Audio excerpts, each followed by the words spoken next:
Olá, seja bem-vindo a mais um Direito Sem Fronteiras. A Assembleia Anual da Organização das Nações Unidas aconteceu em setembro e este ano com um ingrediente especial, o aguardado discurso do presidente dos Estados Unidos, Donald Trump. Isso porque ele já havia feito críticas à ONU, anunciando, por exemplo, a saída dos americanos do Acordo de Paris. Esse acordo trata da preservação do meio ambiente, um dos principais assuntos abordados na Assembleia. Nós temos um vídeo da própria ONU que fala do papel da reunião de todos esses países. Vamos assistir.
Estão aqui no estúdio do Direito Sem Fronteiras Daniel Costa Gomes, mestre em Relações Internacionais, e William Smith Caco, professor da Faculdade de Direito da Universidade Federal do Rio Grande do Sul. Muito obrigado aos dois pela participação. Eu começo com o senhor, professor William. 193 países membros. Todos eles têm a mesma voz, têm o mesmo peso nessa reunião? Sim, essa é uma característica única da Assembleia Geral da ONU. É o único órgão da ONU que efetivamente é a representação do mundo, né? Os países que compõem a ONU, eles estão ali presentes e cada país é um voto.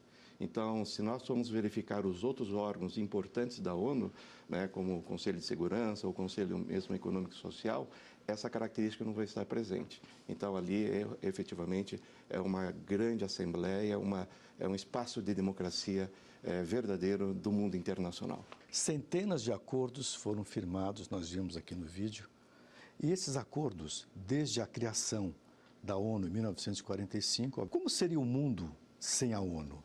É possível imaginar isso? Não? Seria certamente um mundo com muito mais dificuldades de estabelecer acordos que envolvessem toda a comunidade dos Estados. É importante lembrar que a ONU foi estabelecida pelo reconhecimento de que havia problemas que abrangiam não só um país ou uma região, mas a comunidade de países como um todo. Eu acho que seria importante, talvez, professor, contextualizar um pouquinho na origem da ONU, né? Por que ela surgiu? O mundo acabava de sair de um conflito mundial, né? Havia uma necessidade de uma equação de interesses e conflitos. Não seria bom falarmos um pouquinho sobre isso? Lógico.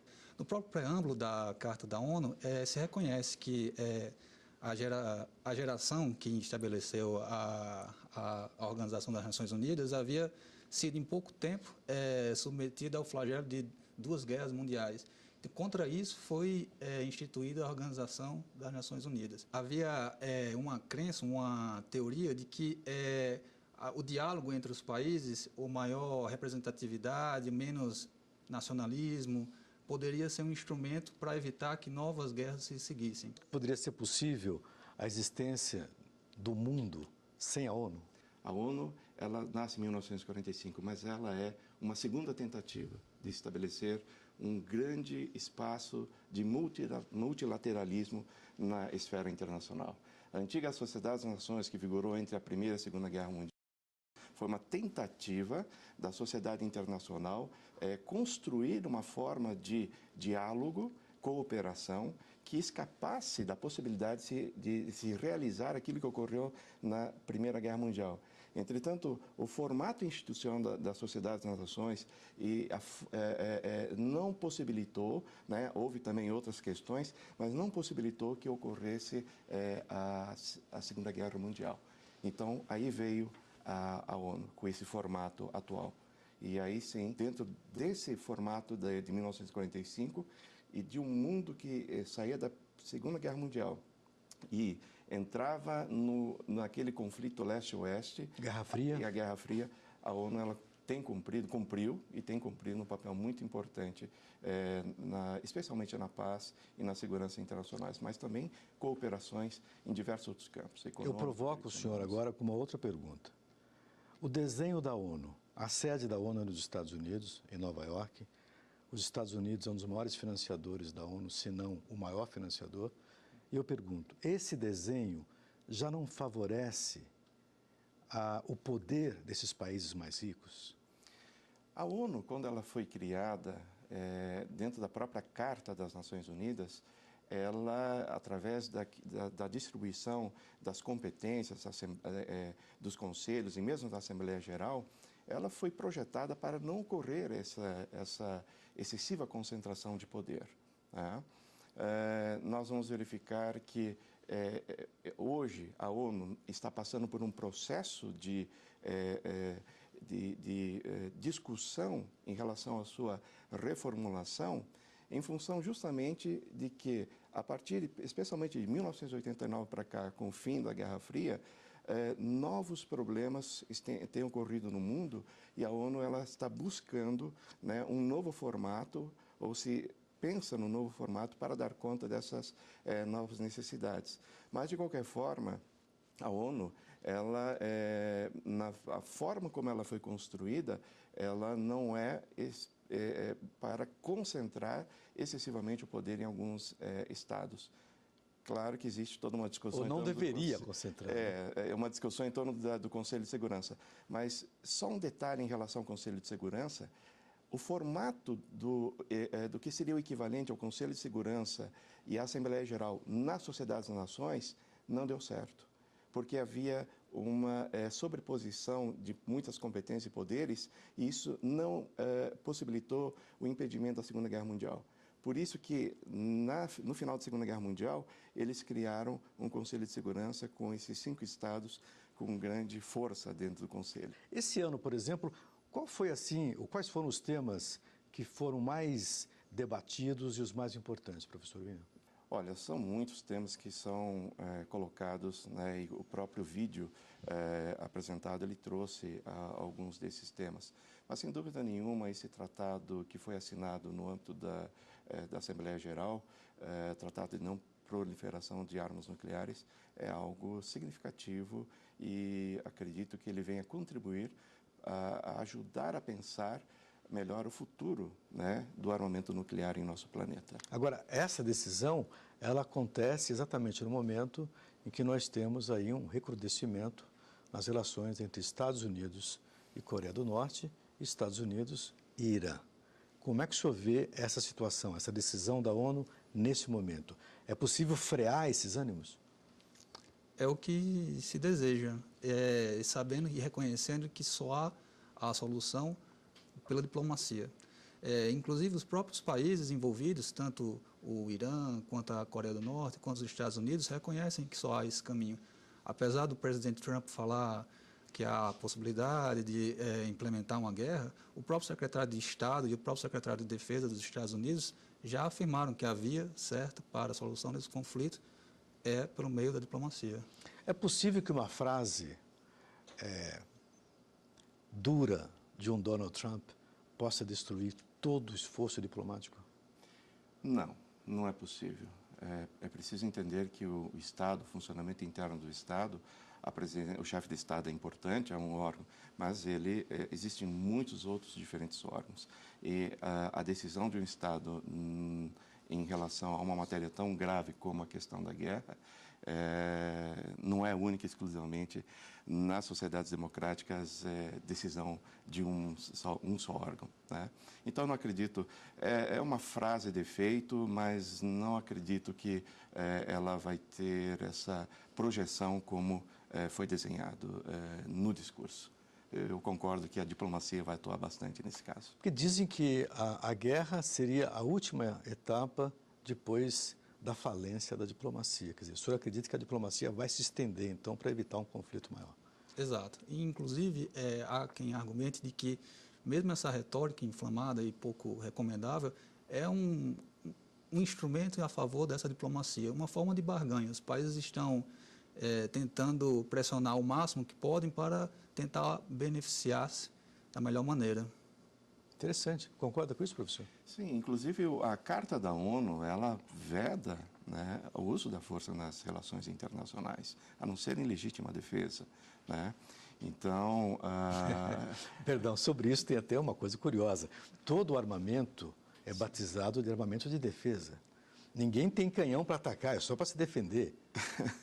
O Departamento de Estado americano e o Departamento de Defesa usam esse discurso assim com naturalidade, né? Existe essa nomenclatura benigna, vamos dizer, né? Sim, efetivamente é um olhar, né, sobre essa questão toda. Mas é importante observar também que a repercussão da fala do presidente Trump não foi bem aceita pela comunidade internacional, tá? Então, existe todo o objetivo da ONU de evitar, né, os conflitos internacionais. Existem os países que se manifestaram contra essa fala, o sentido mais duro da fala dele. Inclusive, o Brasil se manifestou pela via da diplomacia. Então, eu acredito que a diplomacia irá atuar e vai encontrar uma solução para esse novo problema. Nós vamos continuar falando da diplomacia e da ONU no segundo bloco. Voltamos daqui a pouquinho, não vai embora.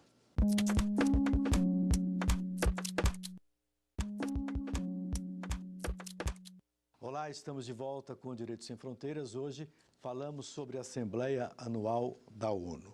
Nós tínhamos falado no primeiro bloco sobre a configuração do Conselho de Segurança da ONU. Parece que há dois cenários, né? Exato. Aquelas ações que são ações mais tranquilas e o Conselho de Membros Efetivos. Você pode explicar para a gente um pouco isso, por favor? Lógico. O Conselho de Segurança ele é composto atualmente, desde a reforma em vigor em 65, por 15 membros. 15 membros. Exato. Desses 15 membros, 5 são permanentes e 10 são não permanentes, eleitos a cada ano, 5 deles pela Assembleia Geral das Nações Unidas. As decisões, as resoluções que são obrigatórias para todos os estados da comunidade internacional, elas são tomadas por 9 votos. Se for uma questão procedimental, esses 9 votos não necessariamente têm de ser dos 5 membros permanentes. Se for uma questão mais relevante, tem de haver o voto afirmativo dos 5 membros permanentes. Voto afirmativo quer dizer não contrário, ou seja, ele pode... Unanimidade. Exato, votar afirmativamente ou se abster. Perfeito. O que é decidido na ONU tem valor e peso de lei internacional? Depende muito, porque a ONU é uma instituição com muitos órgãos atuando ao mesmo tempo. Existem algumas decisões, principalmente em matéria de paz e segurança internacionais, que, quando tomada a decisão, necessariamente tem que passar pela aprovação do Conselho de Segurança da ONU. Aí sim ele é implementável. A Assembleia Geral, por exemplo, ela pode deliberar, debater algumas questões de paz e segurança internacional, mas a implementação do que é decidido tem que passar pelo Conselho de Segurança. Por que o discurso do Donald Trump era tão aguardado? Por ser o primeiro do mandato dele ou por seu conteúdo, a sua densidade? Primeiro é a personalidade dele em si. É um personagem, né? Isso mesmo, né? A forma como ele se elegeu presidente, né? Ele é um empresário, né? E se lançou candidato e venceu quando todo mundo apostava que ele não conseguiria. E outro lado é os próprios Estados Unidos, o peso que tem os Estados Unidos, né, no mundo todo, né, seja em termos econômicos, seja em termos de defesa, segurança, enfim, a presença dos Estados Unidos, a sua grande influência no mundo internacional. Então, sim, sempre o presidente dos Estados Unidos, o que ele fala vai ser importante. No caso desse ano, a estreia de Trump, né, e o discurso bombástico. Exatamente. Havia um coreano lá que também se manifestou, né? Exato. Como é que você viu a manifestação dos dois representantes ali? Era uma tragédia anunciada já, porque era o que eles já estavam fazendo antes, né? O que disse o coreano? Vamos explicar aqui para todo mundo que está vendo o programa. Ele, primeiramente, fez ofensas pessoais ao próprio presidente dos Estados Unidos, chamando de insano, etc. E também ameaçou utilizar uma bomba, disse que também o próprio Estados Unidos, em reação ao que o presidente Tudo Trump, isso no meio da Assembleia ali. no meio da Assembleia, ameaçou, disse que os próprios Estados Unidos é que estariam em meio a uma missão suicida, enfim, o que já temos visto, lamentavelmente, há alguns meses. Do Donald Trump, nós podemos esperar esse tipo de conversa. E o coreano? O coreano é chamado pelo Trump de Rocketman, homem-foguete. Isso é bem comum para um chefe de Estado se dirigir a outro nesses termos, não acha, professor? Sim, realmente é preciso entender a questão geopolítica e o que a Coreia do Norte alcançou com a tecnologia, o domínio da tecnologia de armamento atômico. Toda aquela região da Ásia, dentro de um equilíbrio que existia até então, ele acaba se alterando. O Japão é um dos países mais preocupados em relação ao que está acontecendo, né? E essa novidade desse poderio bélico que a Coreia do Norte adquiriu. Mas não é só o Japão, toda aquela região acaba sendo ameaçada por futuramente haver realmente um problema mais grave, mais sério e com utilização de armamento. Teve um teste nuclear coreano que passou sobre Okinawa, me parece, né? Sim, sobre as ilhas do Japão e caiu no oceano. Não deixa de ser uma provocação e isso reforça a posição do Japão. Inclusive, nós acompanhamos recentemente pela mídia, o primeiro-ministro Abe, ele se reelegeu e o discurso dele é de mudar a Constituição japonesa e permitir o rearmamento do Japão. Pode-se interpretar essa medida mais como uma reação à Coreia do Norte, entre outras medidas, e que poderiam levar à reforma de uma Constituição estabelecida desde 1945 pelos Estados Unidos, em reação a um passado expansionista do Japão, que impactou, por exemplo, a China, que é outra preocupada, que teve... A própria Coreia. A própria foi invadida Coreia, pelo Japão. A Península da Coreia já foi ocupada pelo Japão, a Manchúria pela China. Então, de fato, essa reforma tem a potencialidade de modificar as relações na Ásia. Nesse caso, qual deveria ser a postura da ONU e dos Estados Unidos diante de uma fragilidade da Pax? Precisamos pensar o que aconteceu durante a Guerra Fria e o que aconteceu no mundo após a Guerra Fria. Eu penso que após a Guerra Fria, muitas tensões, muitas coisas que estavam represadas ao redor do mundo, não só na Ásia, mas em outros lugares, eles afloraram. Esse é o novo desafio da ONU. A ONU, do meu ponto de vista, e especialmente a sua Assembleia Geral, deve ser esse grande foro, o espaço de construção de um novo diálogo e de procurar encontrar uma solução para essas ameaças. Só um detalhe, esse tratado de não proliferação de armas nucleares é um tratado em que os países que detêm essa tecnologia e esse armamento, eles não assinaram. Mas é o mundo, o restante do mundo, que está já sinalizando, né, o que ele espera, né, para o futuro. O mundo estaria mais duro no seu relacionamento? Nós vimos líderes eleitos recentemente na Áustria, inclusive um líder muito jovem, teria sido o primeiro representante popular eleito lá um tempo atrás, com 23 anos, agora está com 33, é o novo primeiro-ministro lá, e também de um partido extremamente conservador, duro, um discurso de fácil assimilação. O mundo está... Qual é o caminho do mundo hoje em termos de discurso político? De fato, temos assistido a uma emergência de uma onda nacionalista radical. Isso, inclusive, foi repercutido na própria Assembleia Geral das Nações Unidas. O representante da Alemanha, por exemplo, alertou sobre essa onda que afeta, inclusive, a Alemanha com a Frente Nacional, na França e em diversos países. O próprio presidente Trump, em alguma medida, se beneficia disso. Há uma análise de que tem tido um descolamento das tradicionais elites políticas em relação à população, o que permite a emergência de líderes com esses discursos. Professor, qual é a sua análise sobre essa emergência, esse surgimento de novos líderes populistas e duros na conversa? É um fenômeno que parece que nós estamos perdendo a memória do que aconteceu no século passado, né, e que levou àqueles grandes conflitos, né, mas isso reforça algo que a própria ONU está diagnosticando. Os estados, hoje, eles estão fragilizados cada vez mais. Questões que antigamente eram resolvidas internamente pelo Estado, ele necessita ser, porque como tu falaste, Bob, é uma questão que já está acontecendo em diferentes países, em maior ou menor grau.